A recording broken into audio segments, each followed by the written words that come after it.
acuerdo con ello, hemos estado revisando lo referente a maduración citoplásmica. La última parte ha sido de la maduración citoplásmico-vitelogénesis en el caso del gameto femenino. Y ya observamos que durante esa maduración citoplásmica, pues se fue acumulando gran cantidad de información en el citoplasma de los ovocitos. En algunos, además, se almacenó material nutritivo, como fue el vitelo. Entonces, de acuerdo con ello, vamos a observar cómo significativamente el que se haya llevado a cabo esa maduración nos dio como resultado que los gametos femeninos incrementaran su volumen. Entonces, esa maduración citoplásmica que comprende los periodos tanto de previtelogénesis como vitelogénesis implicó que se llevara a cabo actividad metabólica, pero que además se almacenara el vitelo. Y ese almacenamiento de vitelo pues fue muy significativo porque no fue igual en todos los organismos. Observamos como en algunos tenía una ubicación muy pues arregladita, no caótica, no uniformemente distribuido en todo el citoplasma, sino que incluso formaba gradientes, como fue el caso de los anfibios, en los cuales se establecía un gradiente que venía de polo vegetal a polo animal y era de plaquetas vitelinas. Entonces, tenía un arreglo muy característico. Entonces, de acuerdo con ello, vamos a observar cómo en ese caso tendríamos esas particularidades. Algunos almacenaron más información y más vitelo que otros, pero esa es una característica genética de los organismos. En algunos el crecimiento es más, en otros menos, pero observamos que en todos se llevó a cabo el almacenamiento de información, en todos. Lo único que cambia es la cantidad y distribución de vitelo que se almacenó. Eso fue lo único que cambió. Dentro de las otras características que se fue uniforme para todos, se llevó a cabo lo que era, además de ese almacenamiento que me implicaba la maduración citoplásmica del ovocito, también se llevó a cabo pues otros eventos que me estaban indicando cómo iba el grado de madurez, y eso era el desplazamiento de la vesícula germinal, que estaba ubicada en el centro y de ahí se desplazó hacia el polo animal, observándose que cuando ya se tenía maduro el ovocito, que ya incluso se estaban bloqueando sus receptores para estrógenos, hormona que es la responsable de provocar esa maduración citoplásmica. Entonces, de acuerdo con ello, observamos que ya cuando estaba incluso próximo a bloquear sus receptores porque esa maduración ya había terminado, vamos a observar cómo pues el indicio era ese, que ya la vesícula germinal estaba totalmente desplazada hacia el polo animal. Y eso se observó en todos los organismos, independientemente de si almacenaba vitelo o no. Así lo vimos en el caso de mamíferos. Cuando revisamos lo de ciclo menstrual, vimos cómo la vesícula germinal, conforme iba madurando, que me lo indicaba un folículo primario en previtelogénesis, secundario vitelogénesis, terciario vitelogénesis, y la terminaba con el folículo de Graf. En ese momento vamos a observar cómo característicamente teníamos esa particularidad, que la vesícula se desplazaba totalmente hacia el polo animal. Entonces, ahí no influía el que fuera mucha cantidad de vitelo o poca. De todos modos, observamos que la vesícula germinal se desplazaba hacia polo animal. Y era una característica, nos dábamos cuenta, ya está maduro. Y está maduro, ¿por qué? Bueno, pues porque ya tiene ese desplazamiento totalmente hacia ese polo animal. De acuerdo con ello, vamos a observar muy significativamente el hecho de que, pues cuando termina la maduración citoplásmica o vitelogénesis en los gametos femeninos, nos mostró una particularidad, y es que conforme él fue madurando, fue incrementando el volumen. Fue lo opuesto que vimos en el caso de la espermatogénesis. Ahí nos dimos cuenta que conforme iba avanzando la madurez de ellos, pues iba reduciéndose su volumen, a tal grado que observamos que cuando la espermátide se transforma en espermatozoides a través del proceso de espermiogénesis, observamos cómo ahí viene la total reducción del volumen del núcleo. Ajá. Entonces vimos aquel tiene movimiento, el gameto femenino no, pero bueno, es que el gameto femenino tiene mucha información y además en algunos mucho vitelo. Entonces, debido a ello, pues él no tiene movimiento, pero en el caso del gameto eh, masculino, él reduce su volumen y tiene movimiento, porque durante la espermiogénesis se formó un flagelo. Ajá, entonces, de acuerdo con ello, vemos procesos muy diferentes. Ajá. Entonces, ahorita, con esto, observamos algo muy importante. Revisamos la maduración de un ovocito que no almacena vitelo, como fue el caso de los alécitos en los mamíferos. Ajá, entonces ahí observamos que almacenaban nada más información, pero no almacenó vitelo. Entonces, de acuerdo con ello, vamos a observar que al analizar esa información que iba almacenando, no la revisamos nada más, este almacena esto. Nos fuimos con el efecto de hormonas, porque sabemos que las hormonas son las responsables de llevar a cabo ese almacenamiento. Ajá. La síntesis, todo es el efecto de las hormonas. Entonces, si ustedes se fijaron, revisamos en el caso de mamíferos el ciclo menstrual, donde ahí observamos cómo había esa maduración citoplásmica que me indicaba por el cambio de un folículo primario hasta folículo de Graf. Lo vimos tanto en ciclo menstrual como en ciclo estral, característico de los mamíferos, ¿de acuerdo? Entonces, de acuerdo con ello, observemos. Entonces, esa característica, pues es muy importante considerarla, sobre todo para las siguientes fases del desarrollo. También observamos una característica muy importante y fue que si en esos organismos se llevaba a cabo almacenamiento de información, pero además de vitelo, cuando se almacenaba vitelo, se almacenaba de una forma muy característica.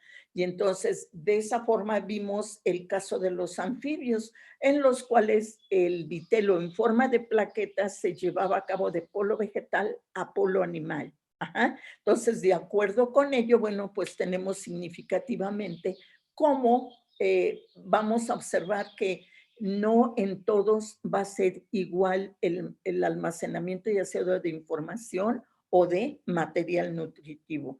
Pasamos al caso de otro tipo donde se almacena muchísimo vitelo y fue el caso de las aves. Ajá. Y vemos ahí que cambia, mientras que en los anfibios fue en plaquetas vitelinas, en el caso de las aves, pues es en granulitos de vitelo, al igual que en el caso de los insectos, son gránulos de vitelo. Donde cambia es en el caso de peces, porque son glóbulos de vitelo. Entonces, es la única diferencia, pero en el caso de aves observamos que el cómo se fue almacenando ese vitelo, pues también era en capas concéntricas, entonces sí tenía un arreglo particular. Ajá. Donde no hay ese tipo de depósito de vitelo es en el caso de reptiles. En el caso de reptiles está uniformemente distribuido y en grandes cantidades en todo el citoplasma del ovocito, lo que hace que incremente su volumen muy considerablemente.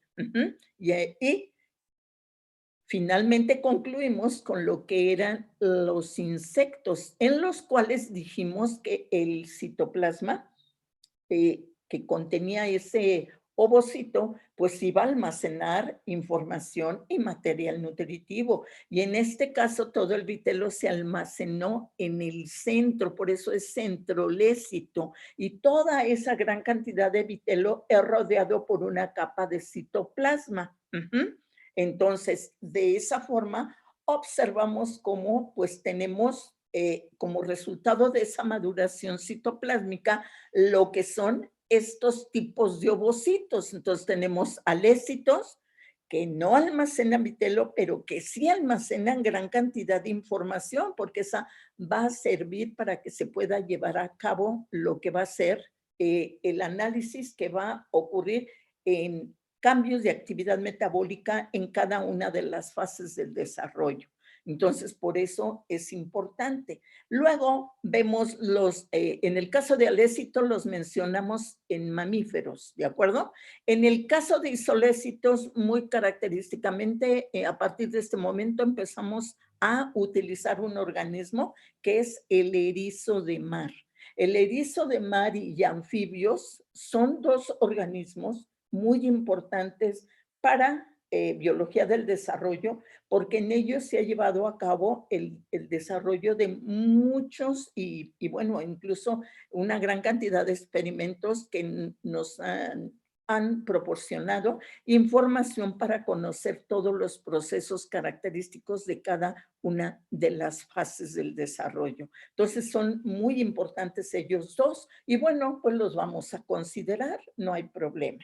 Entonces, de acuerdo con ello, en el caso del erizo de mar tiene poco vitelo uniformemente distribuido, por eso se caracteriza como un ovocito de tipo isolécito. Luego pasamos a los que almacenan gran cantidad de vitelo y ellos son los telolécitos. Aquí tenemos dos, telolécito discreto en el cual vemos que caracteriza a los anfibios y en ellos se observó que el vitelo era en plaquetas, pero de polo vegetal animal, era un gradiente. Ajá. Entonces tiene mediana cantidad de vitelo. El que tiene muchísima almacenamiento de vitelo son los telolécitos intensos y en ellos encontramos algunos peces, reptiles y, muy importante, las aves. Ajá. Entonces ellos presentan ese tipo de ovocito caracterizado por llevar a cabo una gran actividad metabólica y corresponde a telolécitos intensos. Luego tenemos otro grupo en el cual es característico de los insectos. En ellos tenemos a los ovocitos de tipo centrolécito, muy importante. Almacenan muchísimo vitelo, pero ese lo concentran en la parte central. Ajá, entonces, queda todo el citoplasma, el ovocito lleno de granulitos de vitelo, pero en la parte cortical vamos a observar cómo hay un citoplasma que carece de esos granulitos de vitelo. Entonces es muy importante, por eso se le denomina como centrolécito, ¿de acuerdo? Entonces, de acuerdo con ello, terminamos lo referente a maduración citoplásmica en el caso de los gametos femeninos, previtelogénesis, y eso muy importante porque por eso vimos esas gráficas. Si ustedes se fijaron, al finalizar la actividad correspondiente a vitelogénesis, ahí el ovocito se bloquea metabólicamente, ya no va a llevar a cabo ninguna síntesis. Si ustedes se fijaban, las gráficas caían a cero. ¿Por qué? Porque ya el ovocito está inerte metabólicamente, ya no está sintetizando ningún producto ni nada. Entonces, de acuerdo con ello, observamos algo importante y del por qué esa gráfica es fundamental. Es fundamental porque hasta ahorita tenemos los cambios que se llevaron a cabo, cambios que ustedes me complementaron y que con ello queda completito ya ahorita lo referente a lo que sería pues esa actividad metabólica en pre y vitelogénesis. Pero esa gráfica la vamos a continuar y la vamos a continuar con la siguiente fase, que después de que ya tenemos gameto masculino y femenino formado, a partir de ese momento viene la siguiente, pues, fase del desarrollo, que una vez que termina la gametogénesis, ahora empieza lo que va a ser la fertilización. Ajá, que es la participación de esos dos gametos que ya vimos su formación. Ajá, entonces, de acuerdo con ello, vamos a observar muy significativamente que una vez que ya tenemos gametos femeninos que pueden ser de todos estos tipos, ajá, no hay problema. Vamos a observar cómo ellos tienen todo lo necesario para poder iniciar la fase del desarrollo embrionario, que es la fertilización. Ajá. En cuanto a los gametos, y ahorita vamos a ver este aspecto, resulta que los ovocitos no todos están en el mismo grado de madurez. Hemos dicho, por ejemplo, nos referimos a mamíferos, nos referimos a anfibio, y ellos, el ovocito quedaba bloqueado en metafase 2. Después de que terminó la vitelogénesis o maduración citoplásmica, el incremento de estrógeno retroalimentó y ahora LH estimula las células de la teca interna y sintetizó la progesterona. Y la progesterona fue la que provocó desbloqueo y ovulación de esos ovocitos maduros, ¿de acuerdo? Entonces, ahí vimos esa particularidad. Entonces, vemos que en ese caso, cuando se desbloquea el ovocito por estímulo hormonal, que es la progesterona, vamos a observar, y lo mencionamos con el caso de mamíferos y el caso de anfibios, en ellos dos vamos a observar algo significativo. Cuando la progesterona, por su mecanismo hormonal, desbloquea al ovocito que estaba bloqueado en profase 1 diplóteno, él emite el primer cuerpo polar. Y cuando emite ese primer cuerpo polar, también la progesterona, de acuerdo con su mecanismo, provoca que se rompa el folículo y él va a caer a cavidad abdominal. Eso es ovulación. Entonces, provocó desbloqueo y ovulación. Ajá. Entonces, de acuerdo con ello, el ovocito cae a cavidad abdominal y empieza la segunda división meiótica, porque apenas con el estímulo de la progesterona terminó la primera. Ajá. Y por eso ahí emitía el primer cuerpo polar y decíamos que quedaba atrapado entre la membrana del ovocito y la cubierta primaria para que se generalice. Ajá. Entonces vamos a observar que de esa forma él caía a cavidad abdominal y empezaba la segunda división meiótica, pero no la concluía, sino que nuevamente quedaba bloqueado ahora en metafase 2. Yo les dije metafase 2, mamíferos y anfibios, ¿de acuerdo? Entonces se volvía a bloquear. Entonces, algo muy importante es eso que hay que considerar, en qué queda bloqueado. Ajá. Entonces, eso lo vemos ahorita, es uno de los primeros eventos que vamos a observar. Entonces, de acuerdo con ello, terminamos con esa maduración citoplásmica y me da como resultado estos tipos de ovocito de acuerdo con la cantidad y distribución de vitelo, ¿de acuerdo? Así terminamos. Entonces, de acuerdo con ello, pues ya tenemos todos los elementos y ahora vamos a observar cómo podemos continuar con la fase del desarrollo embrionario, que es la fertilización, porque ya partimos del hecho de que la gametogénesis ya se llevó a cabo y como consecuencia tenemos los gametos que tienen muchas características. Ajá, dijimos que uno reduce su volumen y el otro lo aumenta. Ajá, pero vamos a observar cómo todas esas particularidades van a permitir que se pueda llevar a cabo el desarrollo embrionario de este nuevo organismo. Entonces, de acuerdo con ello, observemos hasta aquí, hasta finalizar los resultados que se tienen con respecto a esa maduración citoplásmica o vitelogénesis, hasta aquí vendría el examen. Ajá. Entonces, de acuerdo con ello, vamos a observar. Si ustedes se fijaron, cuando revisamos esta maduración citoplásmica, característicamente se los integré en su ciclo sexual.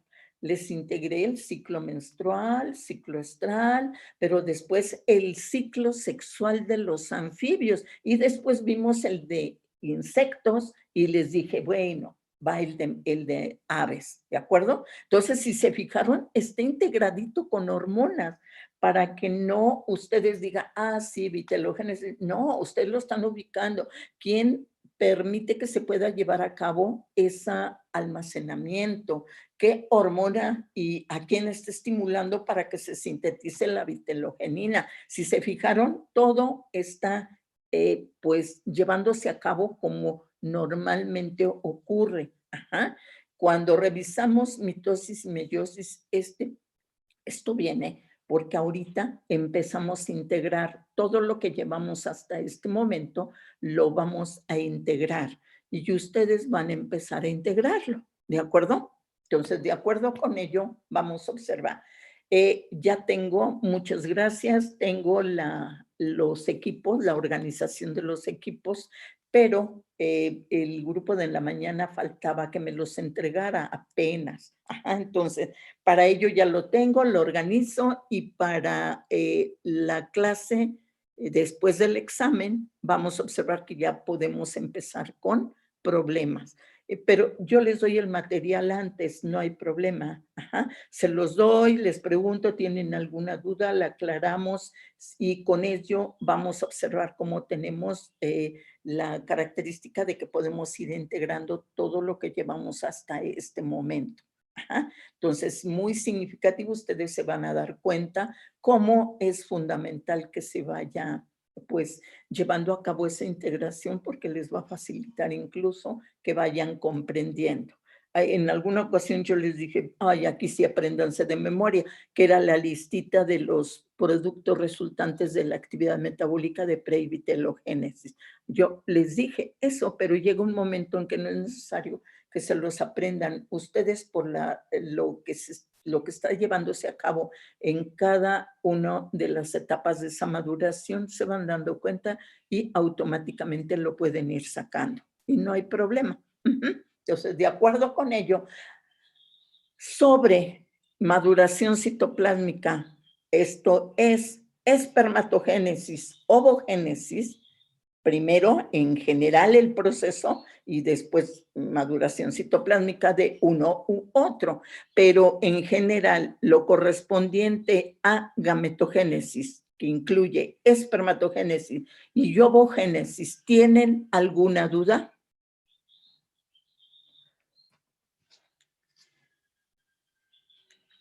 ¿No? No. Muy bien. No, profesor.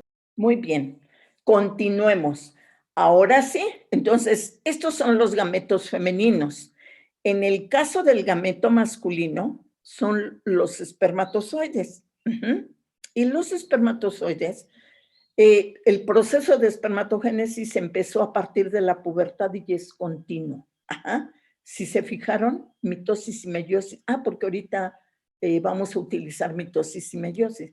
Si cuando revisamos meiosis, bueno, mitosis y meiosis, característicamente, si ustedes se fijaron, se los apliqué a un proceso que fue espermatogénesis.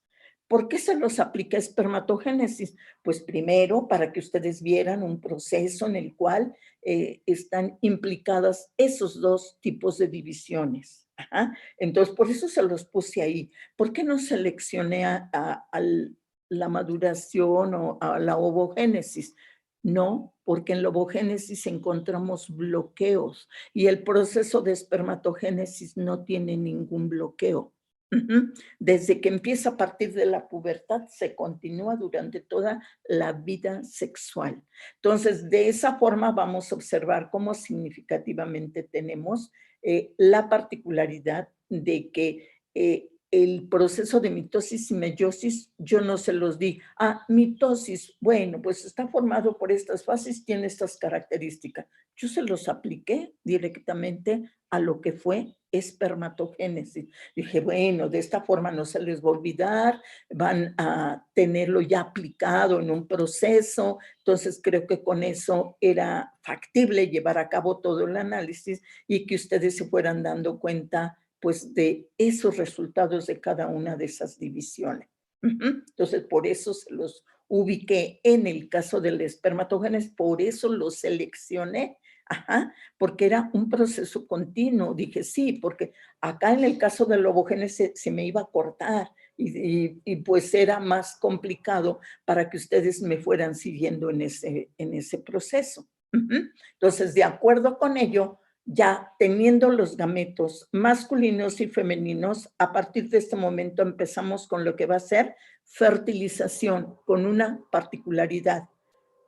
Fertilización la vamos a empezar a analizar en el caso de invertebrados, vamos a considerar el erizo de mar, y también en el caso de vertebrados, ahí muy importante, anfibios. Esos dos organismos son súper importantísimos. Entonces los vamos a utilizar ahorita para empezar a ver lo que es la fertilización, una fase súper importante y bueno, interesante por lo que vamos a ir adicionándole incluso a esa gráfica que ustedes me hicieron. Hay algunos alumnos que la actividad metabólica que se llevó a cabo me la plasmaron ahí muy bien.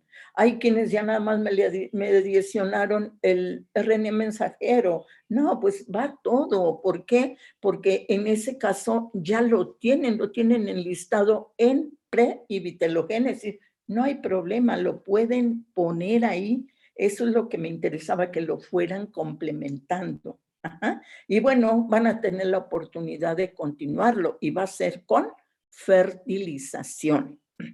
Entonces, de acuerdo con ello, observemos. Entonces, me voy a fertilización considerando gametos masculinos y femeninos ya formados.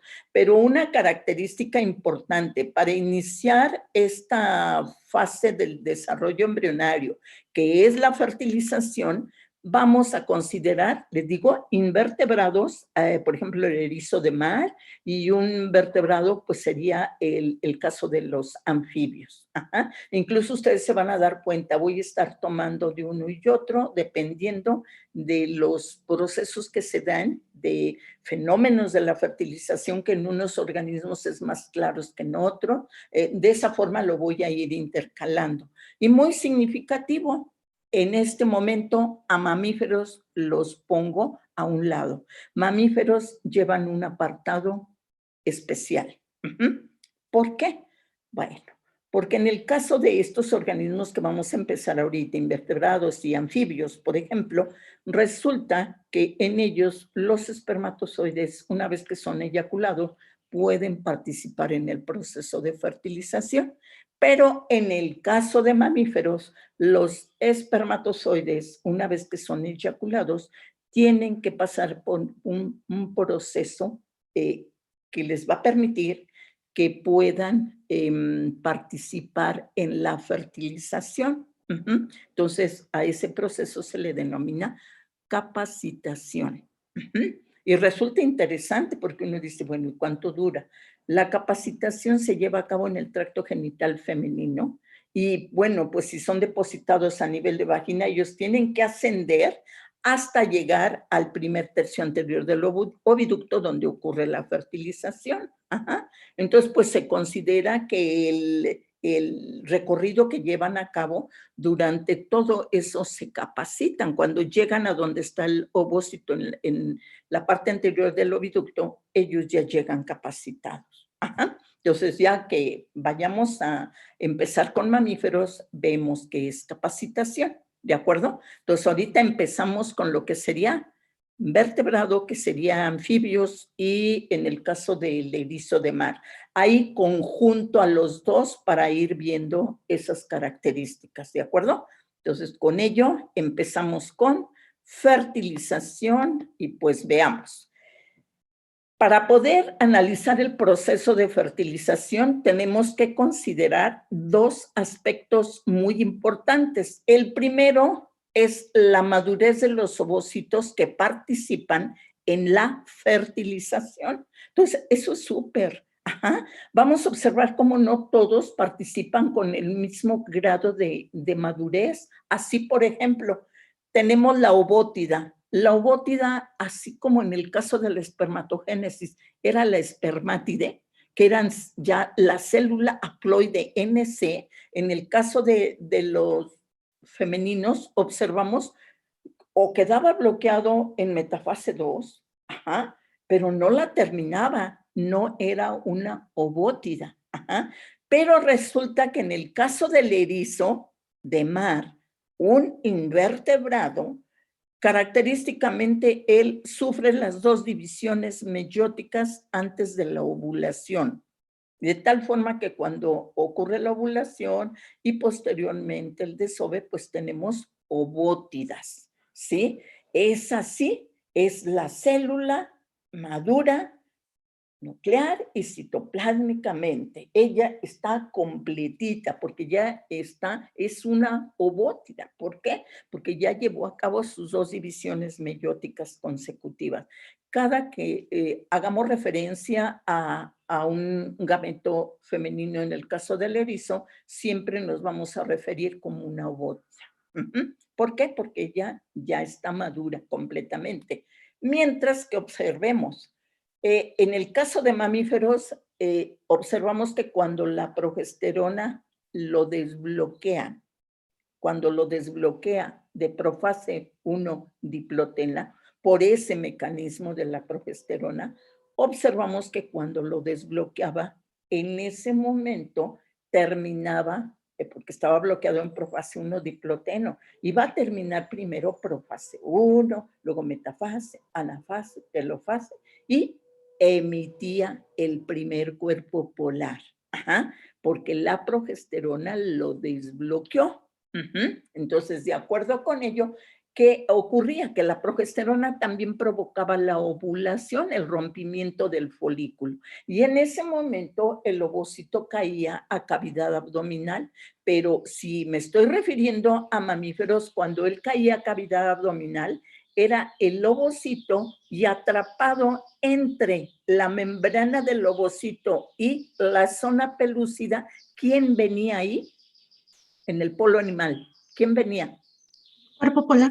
El cuerpo polar, el primer cuerpo polar. Y luego ese ovocito ya en cavidad abdominal lo que hacía era iniciar la segunda división meiótica y se bloqueaba en metafase 2. Ajá. Y decíamos que ese desbloqueo de metafase 2 era provocado por el espermatozoide. ¿De acuerdo? Entonces, de acuerdo con ello, observemos. En el caso de mamíferos, de la mayoría de los vertebrados, se fijan, dije mayoría, no todos, ¿de acuerdo? La mayoría de los vertebrados, el ovocito está bloqueado en metafase 2, ¿de acuerdo? Ese es el grado de madurez de los ovocitos que pueden participar en la fertilización. Ahora tenemos entre ovótidas y metafase 2, tenemos organismos que los ovocitos quedan bloqueados en metafase 1 y ese es el caso de algunos insectos, de la mayoría de los insectos. En ellos el ovocito está bloqueado en metafase 1 y con ese grado de madurez él participa en la fertilización. ¿De acuerdo? En cambio, si nosotros experimentalmente ponemos un ovocito, por ejemplo, en el caso de ciclo menstrual, si nosotros ponemos un ovocito obtenido de un folículo secundario o un terciario, él no puede participar en la fertilización. Ajá. porque no está maduro citoplásmicamente. Ya vimos que para que esté maduro, pues incluso va formando receptores para que pueda llevar a cabo lo correspondiente a que vaya madurando nuclear y citoplásmicamente. Ajá. Entonces, el grado de madurez ovótida en el caso del erizo de mar, metafase 1 en el caso de insectos y en la mayoría de vertebrados sería metafase 2. Ajá, mayoría, no en todos. ¿De acuerdo? Otro aspecto que debemos considerar en el caso de la fertilización es el número de espermatozoides que penetran al gameto femenino. Lo normal es la monospermia, esto es, que un gameto masculino penetre al gameto femenino. Y en ese momento, los núcleos de espermatozoide y gameto femenino se fusionan y llevan a cabo lo que es el establecimiento diploide característico de la especie. ¿De acuerdo? Entonces vamos a observar que eso resulta muy importante porque gracias a ello se establece la diploidía característica de la especie. Esto es lo normal que debe de ocurrir. Ajá, bueno. Pues resulta que hay organismos que sufren y se le denomina polispermia fisiológica. ¿Por qué? Porque normalmente entra más de un espermatozoide. Y en ese caso vamos a observar lo siguiente. Resulta que cuando entra más de un espermatozoide, pero observemos, por eso es fisiológica, entra más de un espermatozoide, entonces en el gameto femenino y me da como resultado el establecimiento diploide característico de la especie. ¿Por qué? Esta polispermia fisiológica es característica de los ovocitos que tienen gran cantidad de vitelo, como sería el caso de algunos peces, reptiles y aves. En ellos es común que entre más de un espermatozoide. Y eso resulta que es muy importante porque en el caso de la fertilización, el gameto femenino cuenta con mecanismos para evitar que entre más de un espermatozoide. Entonces, vamos a observar, en este caso, la polispermia fisiológica es característica de esos ovocitos telolécito intenso. ¿Por qué? Porque son muy voluminosos y ya además observamos cómo pues se va dando el bloqueo para que no entre más de un espermatozoide, pero como son tan voluminosos, pues permite que unos espermatozoides todavía puedan penetrar, pero esos espermatozoides que entran se pierden entre la gran cantidad de granulitos de vitelo. Entonces ellos nunca llegan a donde está el núcleo del gameto femenino. Entonces nunca se lleva a cabo la anfimixis con ello. Entonces, de acuerdo con ello, observamos pues que esto es muy significativo. Entonces, aquí con la polispermia fisiológica, y sabemos en qué organismo se lleva a cabo, de todos modos vamos a tener el establecimiento diploide característico de la especie.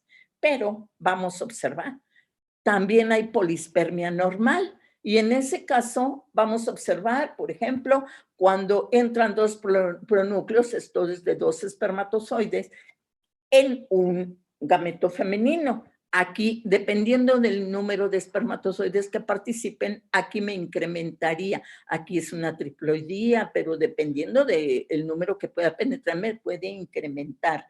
Resulta que la polispermia anormal es letal. Entonces, los embriones terminan muriendo. Entonces, es muy importante, puede ocurrir si falla alguno de los mecanismos mediante el cual el gameto femenino bloquea que entre más de un espermatozoide. En ese caso vamos a observar cómo pues vendría ese problema. De acuerdo con ello, observemos. Entonces, esta es la polispermia anormal. Les platico de este caso primero. ¿Qué es la ginogénesis? ¿De acuerdo? Bueno, el proceso de ginogénesis es cuando un gameto femenino es activado por un espermatozoide, pero el espermatozoide nunca penetra.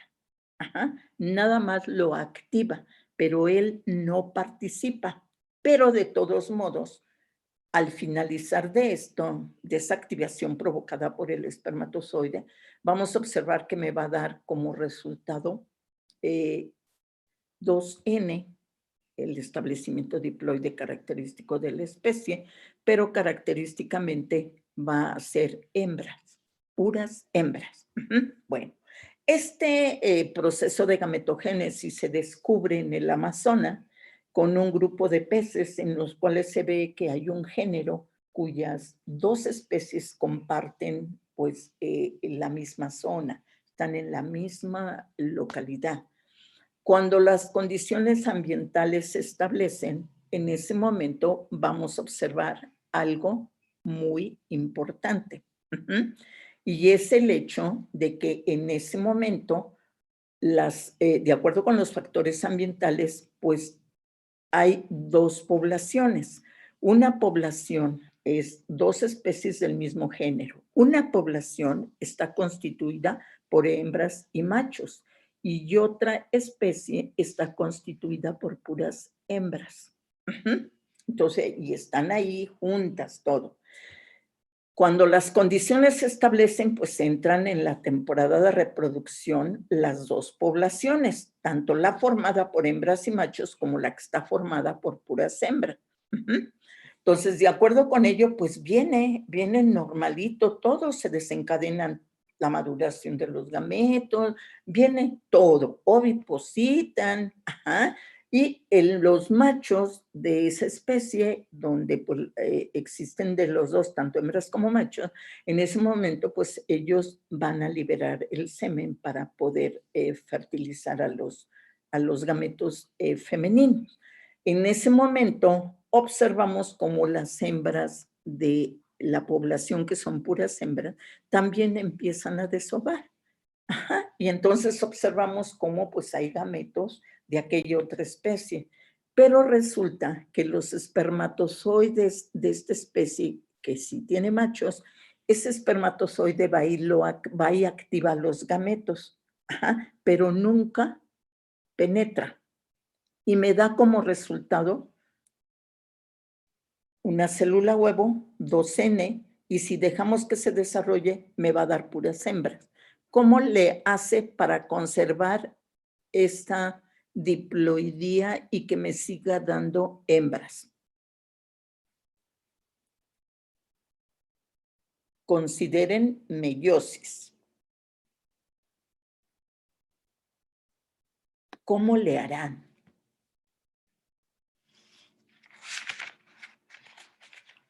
Profesora, ¿podría ser que solo ocurre la primera división meiótica? Y luego, en la segunda,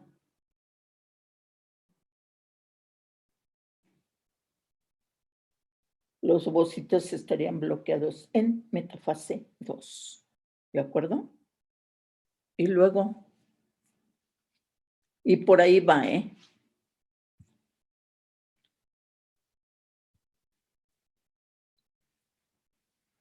Los ovocitos, una vez que son liberados, quedan bloqueados en metafase 2. A ver, y luego. Ay, Minerva. Sí. Bueno, se me ocurre que el cuerpo polar. Ajá. Sí. Bueno, que el cuerpo polar se fusiona con el ovocito, algo así, Que en lugar de liberarse. cuerpo polar no se emita, ¿de acuerdo? Porque ya tiene uno, porque está bloqueado en metafase 2, ya tiene un cuerpo polar fuera. Ajá.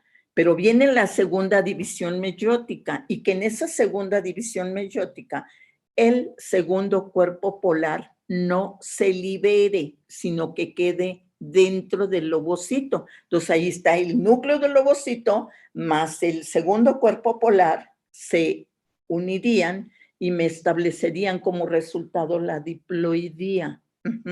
Y sería normalito, ya tendría células huevos 2N, pero ¿con qué información? Pura femenina, y me daría muy característicamente pues el establecimiento diploide característico de la especie, más la determinación del sexo, todo se daría, pero vendría esa característica.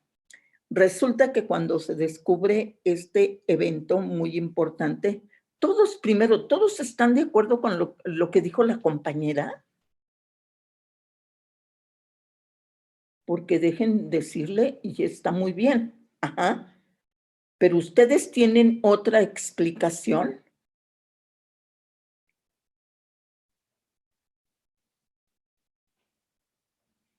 ¿Nadie?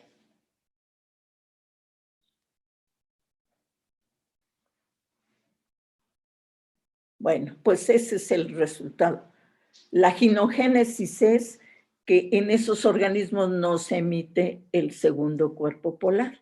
Por eso me establece la diploidía, por el núcleo de lo que sería el ovocito y el segundo cuerpo polar que no se emite. Entonces, pues lo podemos hacer. Experimentalmente nosotros lo podemos inhibir. Nosotros experimentalmente podemos inhibir la emisión del cuerpo polar y provocar alteraciones. Para ello, pues debemos de estar conscientes de los diferentes efectos que podríamos desencadenar si hacemos ese tipo de experimento. Ahorita vamos a ver algo muy importante porque vamos a ver una serie de fenómenos que participan en el caso de lo que es esta primer fase del desarrollo, que es la fertilización, muy importante. Y uno de ellos fundamental. Entonces ahora yo decía, bueno, pues lo voy describiendo de tal forma que eso nos va a permitir llegar para que tengan tarea, pero no, la tarea no se las dejo ahorita, se los dejo hasta la siguiente clase. ¿Por qué? Porque, bueno, pues ahorita están con preparando el examen para el lunes. Y a propósito, ¿no han tenido ninguna duda? No. Incluso comentando con los maestros, yo decía... Por ahora no, profesora. Ah, qué bueno, muy bien. Le digo, ahorita está la conveniencia de que apenas presentaron el primer examen de laboratorio. Está súper y con esto se conjuntan los dos. Se ve muy bien, van integrando y bueno, eso es lo más importante. Bueno, vamos a observar que dentro de la polispermia normal podemos alterar la cantidad de información genética si nosotros observamos que se pueden inhibir la emisión de los cuerpos polares y como resultado de ello, utilizando un solo gameto masculino, podríamos también incrementar el número de cromosomas, desde una triploidía hasta, bueno, todo dependiendo de en qué momento estemos inhibiendo la liberación de esos cuerpos polares. Entonces, por eso no lo di primero, sino me fui con este. En el caso de ginogénesis se ha descubierto, nada más estaba en el caso de esos peces del Amazonas, pues resulta que actualmente ya se han localizado en algunos anfibios, en algunos reptiles también. Entonces, bueno, eso es importante y vemos pues que en el caso de los vertebrados pues se va presentando este tipo de información. Muy significativo, les comento el caso, por ejemplo, de una particularidad que hay en el caso de los anfibios. Por ejemplo, tenemos el sapo. En el sapo, característicamente, macho, ahí viene persisten lo que son los conductos de Müller que desarrollan los oviductos. Resulta que el macho tiene su aparato reproductor normal, masculino, pero tiene los oviductos ahí. Entonces, esa es una característica, siempre se ha comentado bibliográficamente, entonces pues es conocida desde hace mucho tiempo. El hecho es de que me llega un material al laboratorio, pero de rana, no de sapo. En el sapo es donde se encuentra esa particularidad y resulta que ahora los machos de esas ranas también presentan esos oviductos. Entonces cuando me los presentan dije, pero si esto no es sapo, es rana. Ajá, sí, son ranas. Ajá. Y resulta que, ¿por qué presentan los machos también los oviductos? Entonces, consideramos que es una estrategia debido tal vez a las condiciones ambientales, que que ya no son las adecuadas, sino que pues están cambiando por la cantidad de contaminantes, algo de eso. Y bueno, pues lo tenemos que relacionar histológicamente cómo está su estructura con la localidad donde se colectaron. Entonces sí hay una serie de características que hay que empezar a verle. Cuando se descubre ginogénesis dice, ¿es partenogénesis? No, la partenogénesis no es esta. La ginogénesis es que particularmente con el estímulo del espermatozoide de la otra especie, del mismo género, vamos a observar que es la que activa al ovocito, nada más lo activa y él continúa con todo. ¿De acuerdo? Y sí, aquí hay un bloqueo de la emisión del segundo cuerpo polar. Por eso se establece la diploidía. Entonces, de acuerdo con ello, ahora sí empecemos. Ya tenemos los ovocitos con el grado de madurez en los cuales puede participar y sabemos que lo normal para que no haya ningún problema, pues tenemos la monospermia, en la cual característicamente participa un gameto masculino, un gameto femenino, se me establece la diploidía, pero también se establece el sexo del embrión. ¿De acuerdo? Ahora sí. Vamos a ver los fenómenos de la fertilización. Esos fenómenos de la fertilización, pues no los terminamos en una clase. Vamos a observar cómo ellos, pues los vamos a ir revisando paulatinamente, pero lo interesante es que les voy a dar quién los desencadena. Eso es muy importante. De acuerdo con ello, vamos a observar. Dentro de los fenómenos de la fertilización, tenemos los siguientes. Vamos a observar, en primer lugar tenemos la aglutinación y posteriormente tenemos la activación del óvulo o del gameto femenino. Entonces, estos dos fenómenos van a ser súper importantes. Vamos a ver por qué. Bueno, primero la aglutinación. Ustedes se van a dar cuenta qué implica la aglutinación. Entonces vamos a observar. Resulta que los gametos emiten sustancias a las cuales se les denominan gamonas. Las gamonas son las responsables de provocar la aglutinación. Vamos a ver por qué.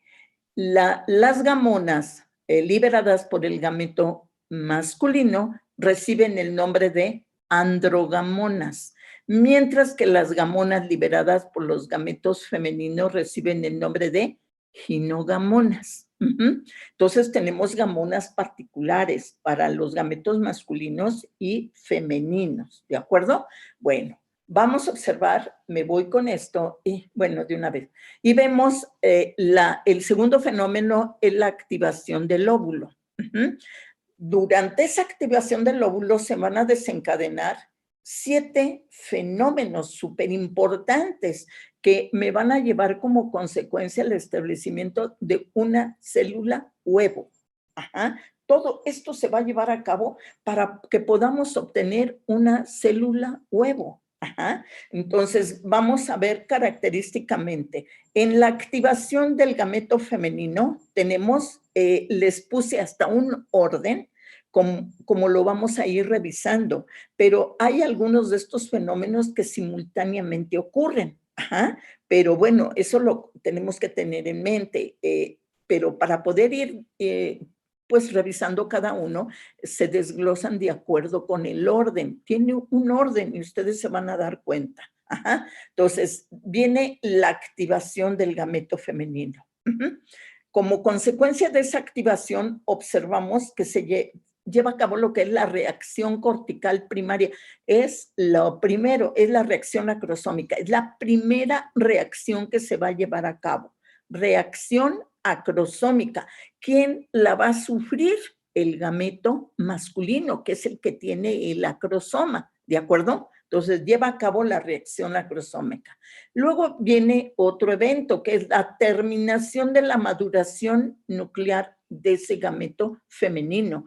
Eso en aquellos casos si estamos utilizando un organismo que el ovocito está bloqueado en metafase 2 o en metafase 1. En la ovótida no, porque ya él emitió sus 2 cuerpos polares, está maduro nuclear y citoplásmicamente. Y cuando el gameto masculino se pone en contacto con el gameto femenino, en ese momento provoca esa pues emisión del segundo cuerpo polar, pero también él va a responder y en el sitio donde hace contacto con la membrana del gameto femenino, él responde elevándola sobre la superficie como un conito. A eso se le conoce como cono de fertilización. Esa es la respuesta ante el contacto del gameto masculino con el femenino. De acuerdo con ello, observemos. Viene ahora, ya que se llevó a cabo esa formación del cono, vamos a ver ahorita por qué viene reacción cortical primaria. Resulta que reacción cortical primaria y secundaria son los mecanismos que el gameto femenino utiliza para inhibir la entrada de más de un espermatozoide. Entonces, muy importante, esta reacción cortical es fundamental para evitar que haya una polispermia, porque sabemos que si entra más de un espermatozoide, hay polispermia y es letal. Entonces, por eso tiene mecanismos el gameto femenino para impedir que entre más de un espermatozoide.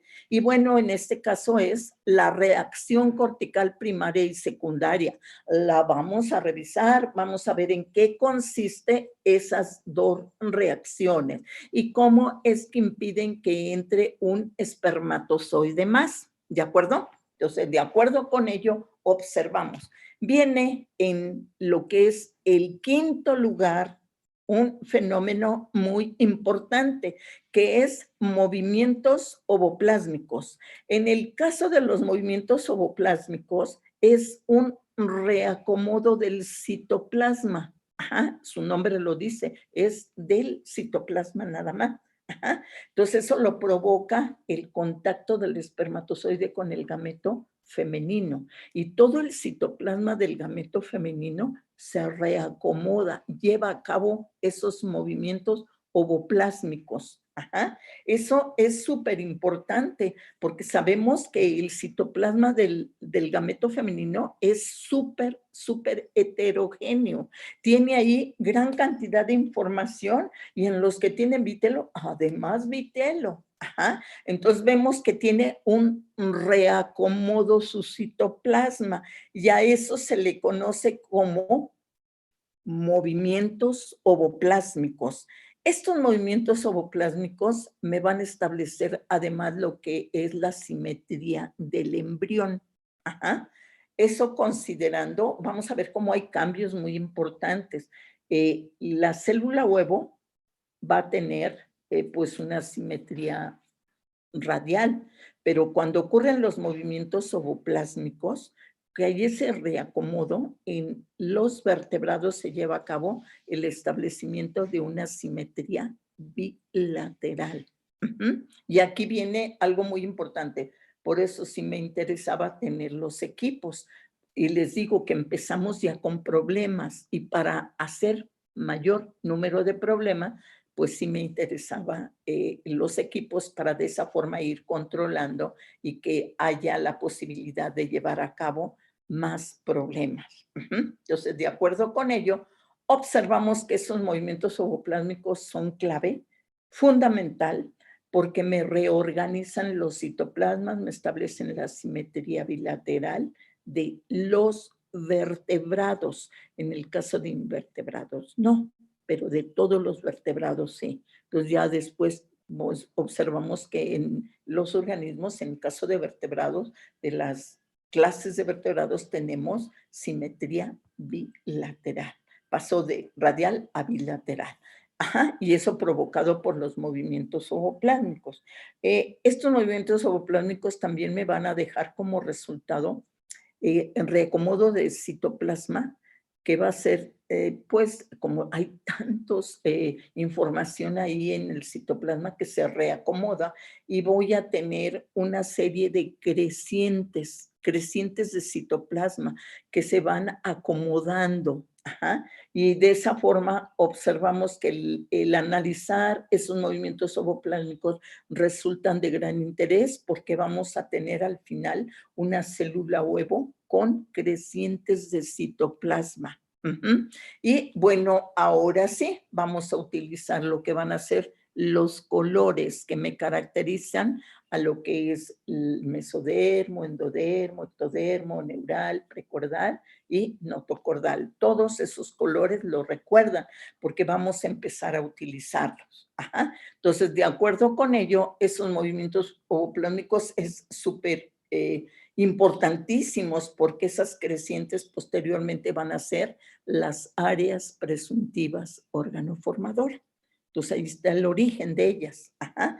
Pero además durante esos movimientos del citoplasma, para darme esos movimientos ovoplásmicos, resulta que también al mismo tiempo pues va llevando a cabo que se muevan los pronúcleos, el pronúcleo masculino, el pronúcleo femenino, que se muevan.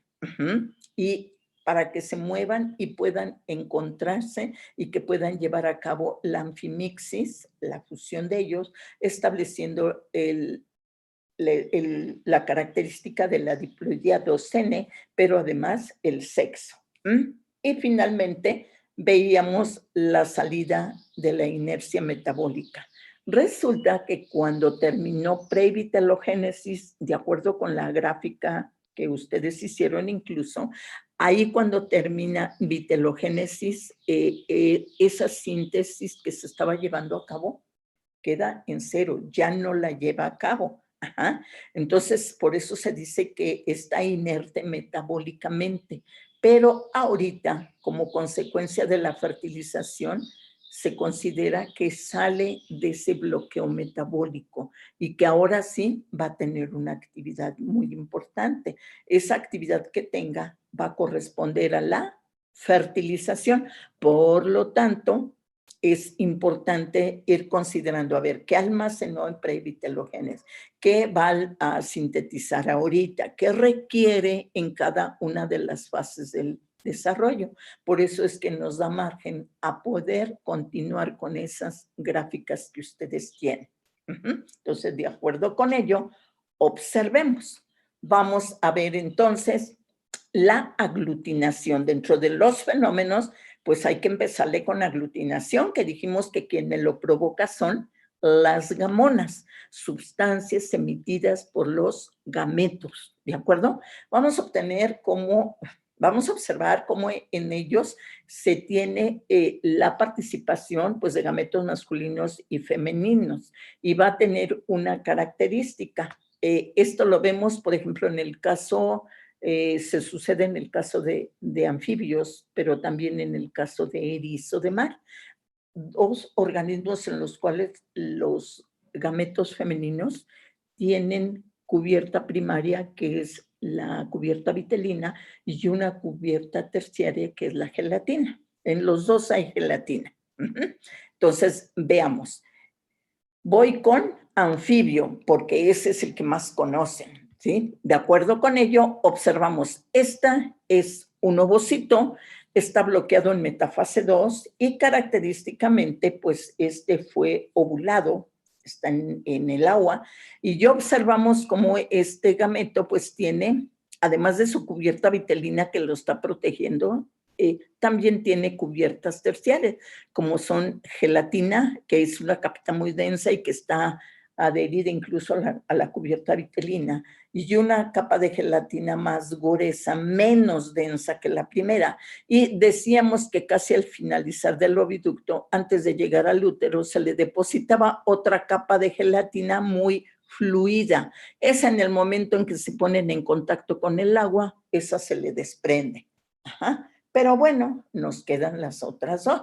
Bueno, se ha observado una característica. En el caso del erizo de mar, se pone un recipiente con agua de mar y ahí se depositan unas ovótidas. Resulta que esas ovótidas se ve que conforme transcurre el tiempo, la capita de gelatina se va adelgazando. Entonces dicen, muy importante. Entonces, gracias a ello, pues, se dan cuenta que está ocurriendo aquí en el caso de vertebrados. Resulta que esa agua que contiene, donde se pusieron las ovótidas, ahí la dejan por espacio de unas horas. Al cabo de ello, las van a las van a extraer y el agua se le conoce como agua ovular, porque en ella estuvieron esos gametos femeninos. Resulta que esa agua ovular se han visto una serie de características en las cuales se observa algo muy importante. Se ve que hay gametos que conforme pasa el tiempo van perdiendo movilidad. Entonces resulta que ese tipo de gametos que ya iban perdiendo movilidad, los ponen en esa agua ovular. Ajá, y se ve que los adquieren movimiento nuevamente. Ajá, entonces se mueven muy bien. Entonces dice, no, entonces hay que observar qué es lo que está ocurriendo. Otro evento que se observaba en esa agua ovular era que se empezaban a aparecer como agrupaciones de espermatozoides. Ajá, entonces dice, esa es otra particularidad de esa agua ovular. Entonces, lo interesante era que esas ovótidas que habían estado en esa agua de mar, pues su capita de gelatina iba adelgazándose. Ajá. Entonces, ¿pero por qué? Y entonces, pues se ve que lo que pasa es que en la gelatina están las sustancias que emiten, que en este caso serían las ginogamotas, que emite el gameto femenino. Esas ginogamonas vamos a observar que pues se desprenden, difunden, de tal forma que la máxima concentración de esas moléculas las tendríamos cerca donde está el gameto femenino. Ajá. Por eso les dije, este es un ovocito bloqueado en metafase 2. Es la característica que tiene para que pueda participar en la fertilización, es el grado de madurez. En ese momento de la gelatina se desprenden moléculas de ginogamona que él está produciendo. Y observamos cómo pues ellas se empiezan a difundir y atraen a los espermatozoides. Al atraerlos, observamos que una característica que se había visto en el caso del erizo era que los activaba. Entonces se dice, entonces las gamonas que emiten el gameto femenino tienen la particularidad de primero activar a los gametos masculinos. Entonces los activan, los atraen, tienen un quimiotactismo y los aglutinan, todos llegan y se pegan aquí. Entonces vamos a tener imágenes del erizo, cómo están cubierta toda su superficie por los gametos, porque están aglutinados. Ajá. Y entonces se dice, pues sí, entonces las gamonas, en este caso las ginogamonas, tienen la particularidad de activar, atraer y aglutinar a los gametos masculinos. Ajá. Y por eso se aglutinan aquí. E hipotéticamente proponen este tipo de molécula en el cual dicen, bueno, esta tiene 4 sitios donde puede captar gametos masculinos. Y a eso se debía que en el caso del agua ovular se veía que había aglomeraciones de gametos, de espermatozoides. Entonces se dice, ¿a qué se debe? Pues a esto. Este gameto se considera también que en el caso del espermatozoide, en la cabecita tiene los receptores que serían las androgamonas y que se acoplan muy bien a las ginogamonas que emite el gameto femenino. Entonces, esta pues embona muy bien aquí, entonces entraría, puede entrar otro acá, otro acá, otro acá, aglomeraría 4 gametos, pero todavía consideramos, este entra y aquí puede unirse otra molécula e ir formando aglomeraciones más grandes, ¿sí? Porque todos los gametos pues van coincidiendo con su receptor ahí. Pero de esta forma los activa, los atrae y los aglutina. ¿Para qué hace eso? Bueno, lo importante es que ahora ya lo tenemos aquí cerca de él, que es lo importante. Ya se encontraron los gametos, el gameto masculino y gameto femenino. Esto mismo se propuso y bueno, pues se descubre en el caso del erizo de mar que de esa forma es como pues se lleva a cabo. Entonces, de acuerdo con ello, vamos a tener posteriormente otros elementos más que han ido surgiendo, porque hasta este momento todavía se sigue trabajando con erizo de mar y con anfibios. Erizo de mar es súper, la producción de gametos pues es impresionante y tiene material para incluso pues llevar a cabo experimentos que se pueden estar duplicando o triplicando y el material pues es suficiente, no hay problema.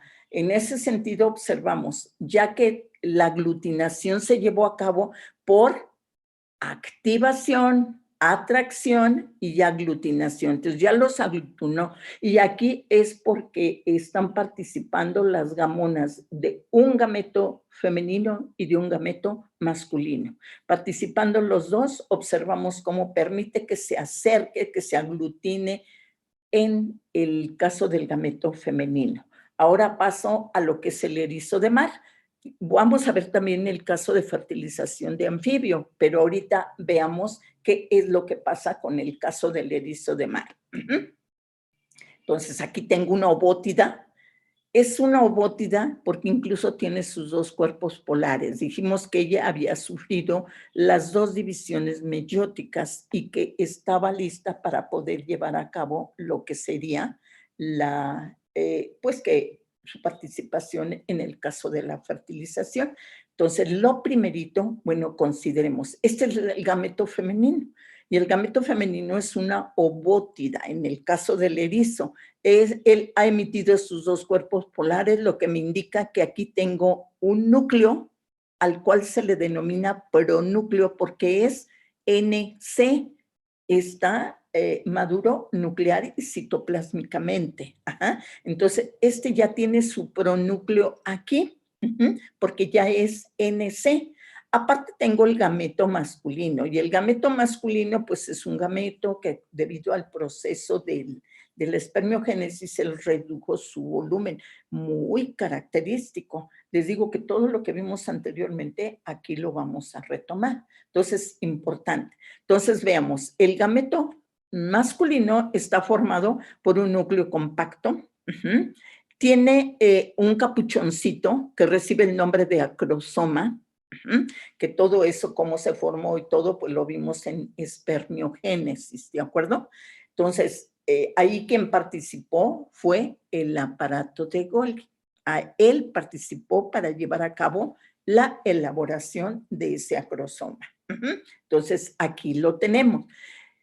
Este acrosoma, característicamente, como era una vesícula y se aplanó para tratar de cubrir al núcleo, observamos cómo tiene la membrana del espermatozoide y abajo de la membrana tenemos la membrana externa del acrosoma. Y la membrana interna sería la que se encuentra hacia donde está el núcleo. Entonces, la vesícula acrosómica tiene una membrana externa y una membrana interna. Tiene además su pieza media, muy importante, porque ahí están las mitocondrias, que es la que le proporciona la energía para el movimiento, y tiene el flagelo. Además, muy característicamente, entre la membrana nuclear y la membrana interna del acrosoma, aquí se encuentran moléculas de actina. Ahí están, exactamente entre la membrana nuclear y la membrana interna del acrosoma. Ahí están las moleculitas de actina. Así está el gameto y es de erizo, misma especie, no hay problema. Bueno, producto de la activación, atracción y aglutinación, estos gametos van a quedar en contacto con la gelatina, que es una cubierta terciaria. En el momento que el gameto, que la membrana del espermatozoide se pone en contacto con la gelatina, en ese momento hay una entrada de ion calcio hacia el espermatozoide. Ese ion calcio va a provocar que se lleve a cabo una fusión entre lo que es la membrana del espermatozoide y la membrana externa del acrosoma. Entonces, se fusionan. Al fusionarse, vamos a observar cómo se abre poro. En algunas ocasiones se fusionan en varios puntos y se forman como muchos poritos. Ajá. Entonces, vamos a observar que esa fusión permite que el contenido del acrosoma salga. Y en este caso, lo tengo aquí muy bien. Entonces, aquí viene la fusión, entra el ion calcio y provoca la fusión de la membrana del espermatozoide con la membrana externa del acrosoma.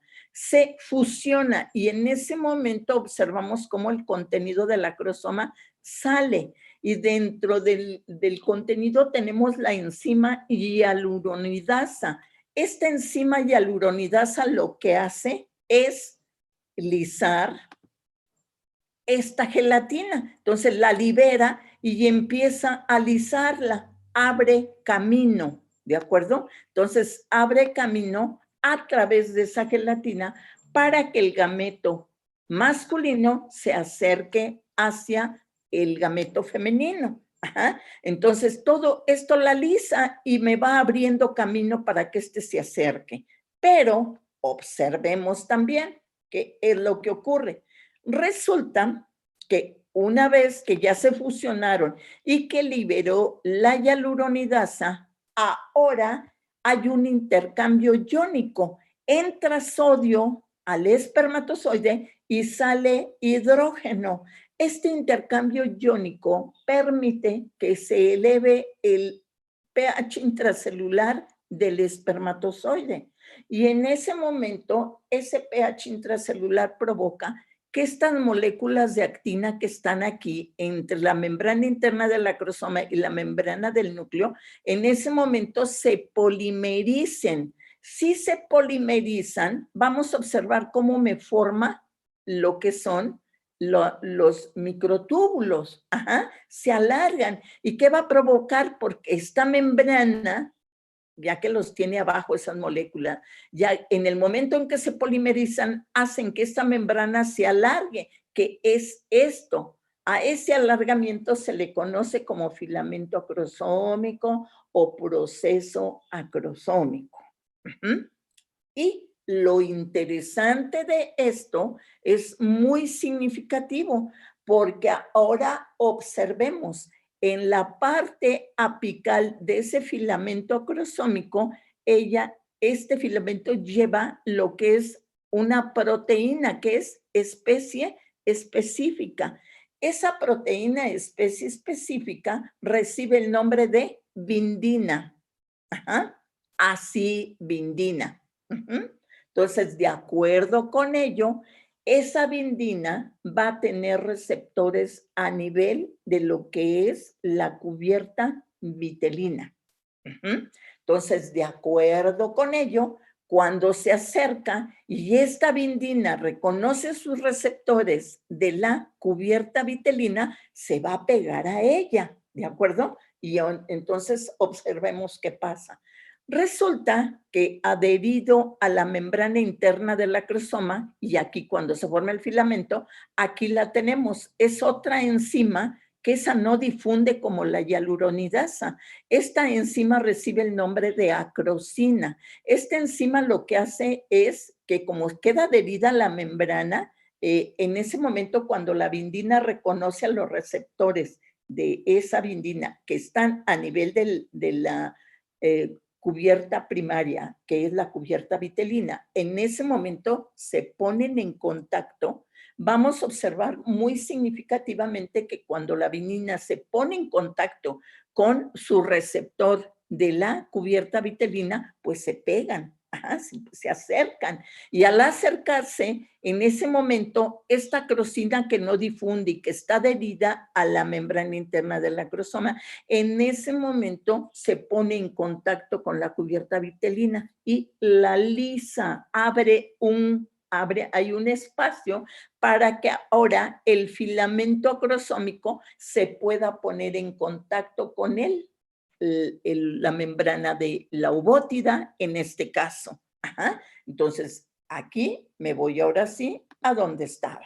Y entonces vemos, Reacción acrosómica, producto de la entrada de ion calcio, se libera la hialuronidasa que me empieza a alisar la gelatina, abre camino, como lo vemos aquí, para que se pueda ir acercando el gameto, pero también como hay intercambio iónico, el incremento del pH provoca la polimerización de la actina y ya observamos cómo ahora tengo el proceso acrosómico.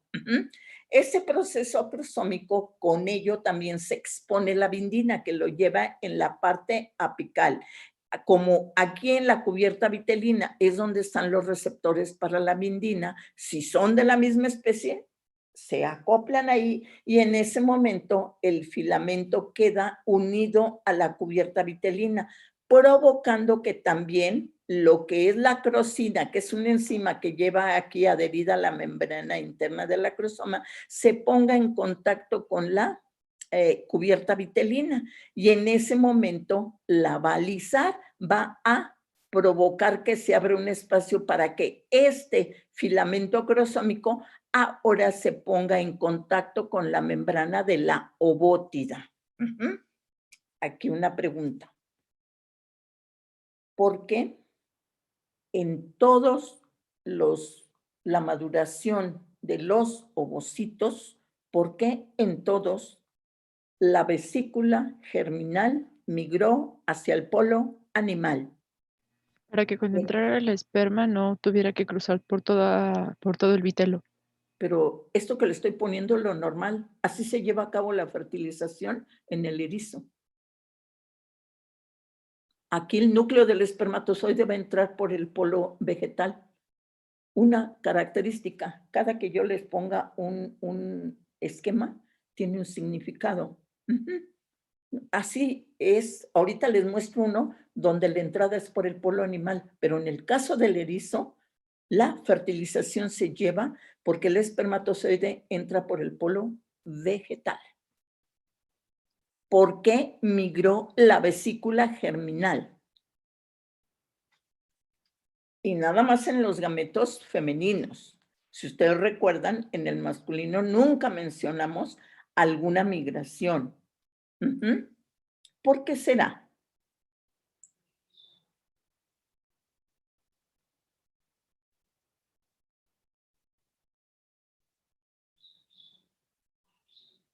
Ajá.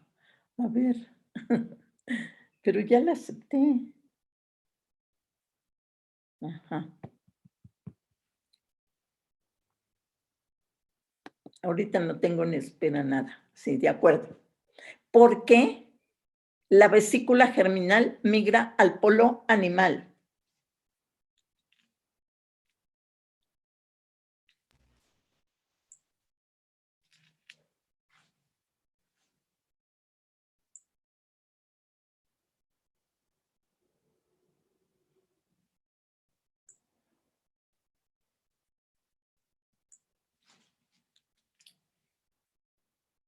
¿Por qué sería?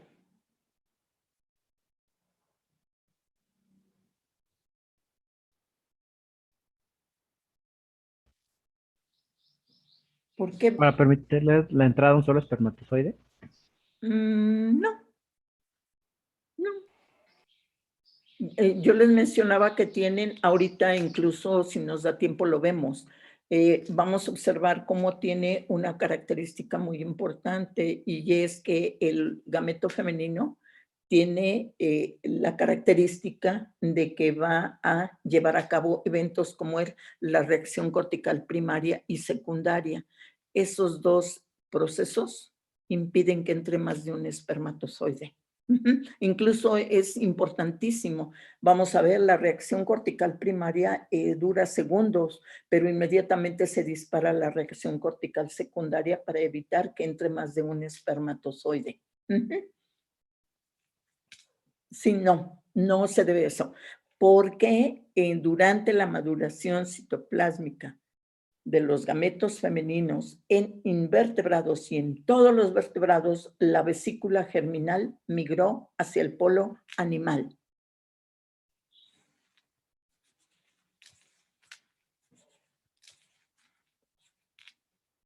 ¿Por qué será? Tiene una explicación fisiológica. ¿Por qué será?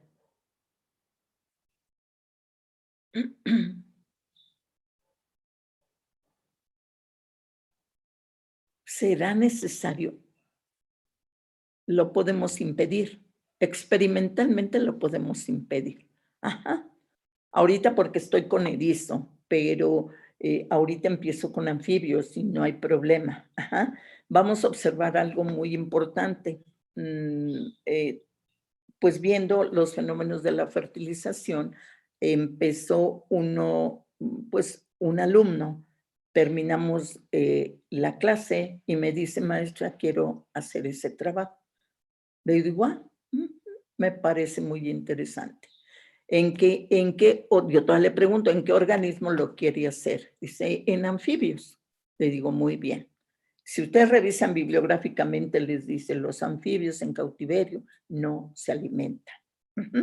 Y bueno, él todo eso empezó con revisión bibliográfica y bueno, para llevar a cabo lo concerniente, pues a empezar a plantear el protocolo. Y resulta algo muy interesante, dentro de los fenómenos están los movimientos zooplásmicos y les digo que son muy importantes porque me establecen la diploidía de los organismos, de todos los vertebrados, de invertebrados no, pero de todos los vertebrados sí. Entonces, de acuerdo con ello, le digo, ¿qué fenómeno quiere trabajar? Yo de todos, pues dije, qué fenómeno. Movimientos zooplásmicos. Le digo, adelante, mire, muy bien. Y pues era desde empezar a ver qué le iba a dar de alimento, cómo para mantenerlos y poder llevar a cabo pues la reproducción. Y bueno, lo importante fue que él hizo un alimento en el cual le daba una combinación de croquetas, se las molía y le adicionaba mosco para aves. Entonces, eso lo mezclaba todo y pues hacía como pues una masita densa y con una jeringa les daba en la boca. Entonces, así me lo mantuvo durante un año, pero lo extraordinario es que logró que se reprodujeran durante ese año, porque lo que necesitamos era tener puesta, porque era fundamental para poder llevar a cabo lo que él quería de cómo se llevaba a cabo esos movimientos ovoplásmicos. Y pues lo obtuvo, no hubo problema. Para ello, de acuerdo con el ciclo que vimos en el caso, el ciclo sexual que vimos en el caso de los anfibios, de ahí ustedes pueden sacar, a ver, si va en esto, ¿qué hago? Entonces, para ello, pues si yo le digo lo que necesite, dígame, no hay problema. Y bueno, pues sí le administró, pero le administró estrógenos. Entonces, al administrar los estrógenos, observaba cómo pues se tenía la maduración de los gametos. Entonces, es aconsejable que simultáneamente se haga la administración al caso de los machos. Entonces, pues tenía hormonas masculinas y femeninas para administrar simultáneamente a los dos. Entonces, sí, logró tener 3 puestas en un año, fuera de temporada. Y de acuerdo con ello, bueno, resulta que era interesante en ese sentido porque pues lo logró, era importantísimo. Y bueno, logra llevar a cabo el material. Y bueno, lamentablemente ustedes ahorita pues no pueden llevar a cabo trabajo práctico, pero tiene una característica los ovocitos de anfibio y es que el vitelo como está en plaquetas, bueno, ya llevaron la práctica de histología y es muy característico que cuando ustedes montan la preparación les queda burbujita. Y esas burbujitas es común también que ustedes le presionan para sacarlas. Entonces está él con su preparación que ya la va a montar. Le digo, por favor, Si le quedan burbujitas, no la presione, por favor, porque se le van a salir todas las plaquetas. Y bueno, teníamos contadas las preparaciones que me estaba elaborando. Y me dice, cuando llego de clase, me dice, maestra, ya las monté. Y pues me pasa una, me pasa la otra, pero no me pasa dos. Y le digo, pero eran tantas. Ay, sí, maestra, ¿qué cree? Es que sí me quedaron burbujas. Le digo, no importa. Sí nos permite ver la imagen, no hay problema. Y resulta que él había presionado y efectivamente tenía la resina llena de plaquetas y quedaba lo que era el huevito, quedaba nada más con la membrana. Bueno, la reacción, eso lo hicimos con técnica citoquímica y nos tiñó muy característicamente microtúbulos y microfilamentos. Entonces dio la reacción positiva para esas dos proteínas, muy significativo y está muy bonito cómo está la imagen. Ajá. Entonces, bueno, esa era una publicación, pero había que hacerla inmediatamente, ajá, porque no estaba reportado en ese momento. Ajá. Y le digo, no, sí, yo no voy a publicar jamás el trabajo de un alumno, pues si era su trabajo de tesis, pues tenía que ir él en primer lugar, no hay problema. Y a raíz de eso empieza me dice, sí me voy a titular, pero en el caso, este trabajo lo quiero continuar. Le digo, para que lo pueda continuar y viendo, pues lo podemos irnos con enzimas y todo. Le dije, váyase a Simvestab y ya hace el examen y sí queda en Simvestab, no hay problema. Entonces, bueno, con ello, pues ya empezamos a trabajar y se titula y viene y me dice, ¿qué cree, maestra? Me van a dar beca. Le digo, no, qué bueno, pero no encontró ningún laboratorio donde poder seguir su trabajo. Entonces le daban otro tema. Y le digo, pues tómelo, porque pues para que pueda llevar a cabo ahí su maestría, no hay problema, llévelo a cabo. Entonces, pues le digo, pero sí trate de venir 1 o 2 días o estar en comunicación para hacer la publicación. Ay, yo creo pasó 1 año y sale la publicación, ya de donde lo que nosotros habíamos encontrado, ellos los encuentran. Le digo, bueno, entonces sí, es que es encontrarla y rápido hacer la publicación para que no haya problema. Entonces, de acuerdo con ello, ustedes ahorita, como ya están integrando lo anterior que vimos, todo lo referente a gametogénesis, tanto espermatogénesis como ovogénesis, ya pues les va a llevar a cabo que vayan haciendo la integración y de esa forma pues van teniendo ideas del trabajo. Ajá. Entonces, una muy importante y que no se encuentra en espermatogénesis y en ovogénesis es exactamente que en el caso de la ovogénesis, la vesícula germinal migra al polo animal. Y eso lo vimos en invertebrados, en el caso de insectos, y lo vimos en todos los vertebrados. Sucede esa migración de la vesícula germinal al polo animal. ¿Para qué migra, De las 2 que me contestaron, no es esa lo que me explicaría por qué migra. ¿Por qué migra? Por los planos de segmentación y la invaginación de las células que ocurre después. No, pero nada más apenas estamos ahorita con maduración del citoplásmica de los gametos femeninos. Apenas están madurando y vimos que, por ejemplo, en el caso del ciclo menstrual, un folículo secundario ya era excéntrica la vesícula, un terciario ya estaba más desplazada hacia polo animal y un folículo de Graf ya estaba totalmente en el polo animal. Y ahí es un alécito. Pues en todos los tipos se desplaza al polo animal. ¿Para qué se desplaza? ¿Para qué?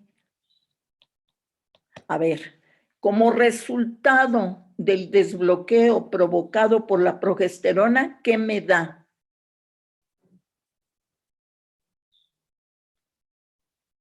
provocado por el desbloqueo de la progesterona que me da.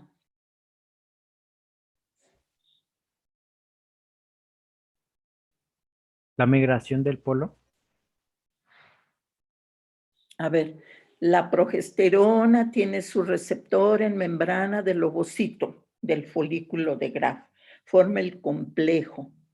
Ya vimos todo lo de factor promotor de maduración y a donde va a diferentes sitios de ese ovocito. Ajá.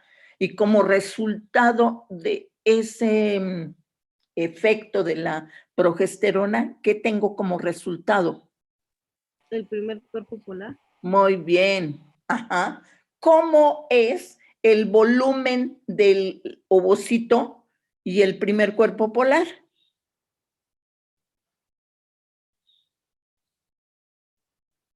El primer cuerpo polar es muy pequeño y el Ajá. ovocito es muy grande. Es muy voluminoso. Ajá.